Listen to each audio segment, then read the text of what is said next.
Ndabaramukije mwese inshuti bakunzi aho muherereye hose ku isi mukunda ibiganiro byacu bya radio na televiziyo. Kaze ku makuru yacu yo kuri uyu mugoroba wo ku cyumweru tariki 28 ukwezi kwa munani umwaka 2023. Amakuru yacu muri uyu mugoroba ari bwibande mu gihugu cya Repubulika Iharanira Demokarasi ya Kongo. Turaza no gusoreza mu makuru y'imikino. Reka tunyarukire nanone muri Repubulika Iharanira Demokarasi ya Kongo mu ntara y'Amajepfo, dukubitire mu mugwa mukuru wa Minembwe. Amakuru atugeraho aturuka mu Minembwe nuko biriwe neza ngo bakaba bashima Imana natwirwanaho ikomeje kubaha amahoro, ndetse banashimira uburyo barimo gukomeza kwiteza imbere mu kubaka amabarabara ndetse n'ibiraro ku nzuzi zitandukanye. Ubu uduce twose tubarizwamo abasore birwanaho ngo tumaze kwiteza imbere mu buryo bugaragara, harimo gufungura amasoko ndetse no guhinga imihanda minini cyane.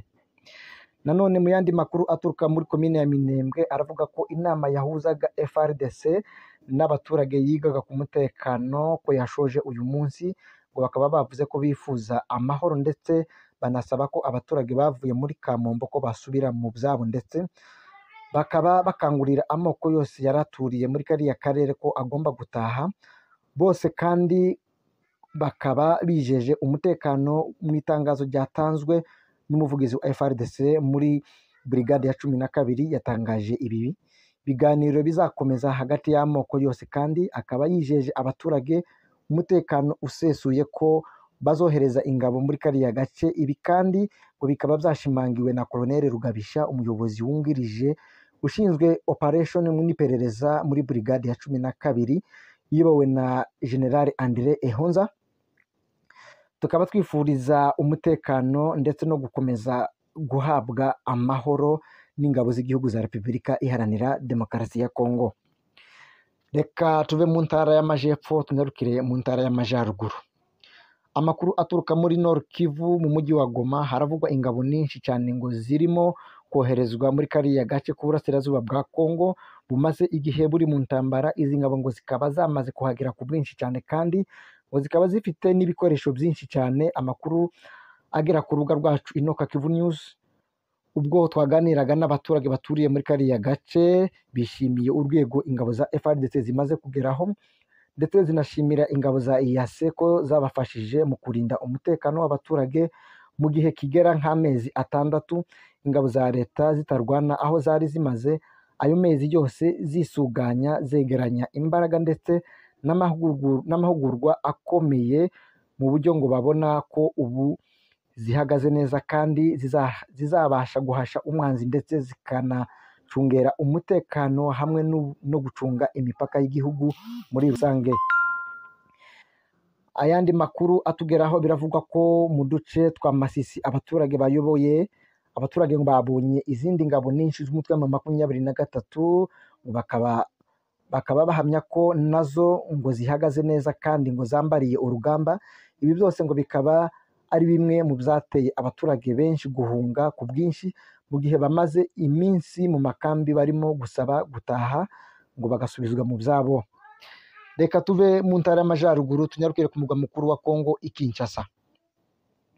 Biravuga yuko perezida w'u Burundi Bwana Evariste Ndayishimiye bakunze kwita ngo ni General Neva ari mu ruzinduko rw'iminsi 2 mu gihugu cya Kongo, ubwo yageraga ku kibuga mpuzamahanga cya Injili, ngo akaba yakiriwe n'ibyishimo byinshi na mugenzi we Bwana Felix Tshisekedi wa Chilombo.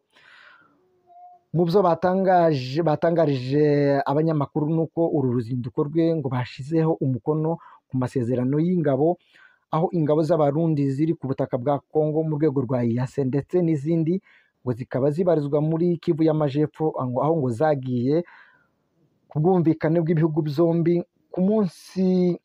uyu munsi tariki 27 ukwezi kwa munani, ngo bakaba bemeje ko ubufatanye bw'ingabo ari intambwe ishimishije, ndetse ngo babibona ko ari strategy nziza, aho abanyepolitike babibona ko ari intsinzi ikomeye cyane, aho bavuze ko gufatanya n'ingabo z'abarundi ngo bizabafasha kurwanya cyangwa se kubangamira inyungu z'u Rwanda ndetse ngo na Uganda. Kongo yita Kongo zifasha umutwe wa 23, ndetse no gukomeza kuvuga ko ibi bihugu byinjirira muri Kongo kubera gushaka abanzi babo, ndetse ngo bakaba bavuga ko Kongo n'u Burundi ari byo bihugu bikoresha ururimi rw'igifaransa byonyine mu bihugu bigize umuryango wa EAC cyangwa se East African Community. uru ruzinduko kandi ngo rwaba rufite inyungu ku baturage ba Sud Kivu, aho bivugwa ko Uburundi ngo bugiye kurwanya umutwe wa Red Tabara umaze igihe wica abaturage mu bwoko bw'abanyamurenge, ndetse aho uyu mutwe wifatanya n'indi mitwe y'abanyekongo mu kurwanya no mu kunyaga ndetse no kwica abanyamurenge. Tubibutse ko uyu mutwe wa Red Tabara ugize hafi imyaka 7 wica abaturage ubanyaga ibyabo, wifatanije n'iyindi mitwe y'abanyamahanga ndetse na FRDC. Nanone tukiri ku mugwa mukuru wa Kongo i Kinshasa, Minisitiri w'Imari Bwana Nicolas Kazadi yamenyesheje inama ko imishinga yatewe inkunga na banki y'isi yazamutse cyane kuva aho Perezida Bwana Felix Tshisekedi yinjiriye. Nyakubahwa Felix Tshisekedi ngo ibi birerekana intambwe amaze guterwa n'imbogamizi zagaragaye mu gushyira mu bikorwa imishinga.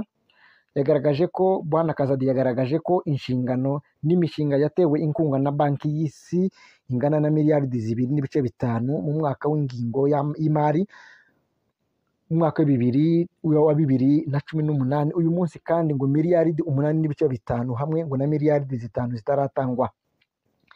Reka tuve mu makuru asanzwe tunyarukire mu makuru y'imikino. Uyu munsi muri Premier League mu Bwongereza habaye imikino yahuje Liverpool ndetse na Newcastle. Liverpool ikaba yatsinze bigoranye cyane, nyuma yaho yari imaze guhabwa ikarita y'umutuku, ariko ku minota ya nyuma bakaza gutabarwa ndetse bakanatsinda ibitego 2-1 batsinda Newcastle. Ni ibitego 2 bya Liverpool byatsinzwe na Darwin Nunez, mu gihe rero Newcastle yari bamereye nabi yabatsinze igitego 1-0, ariko rero kubw'amahirwe Liverpool ikaza gutsinda ibindi 2.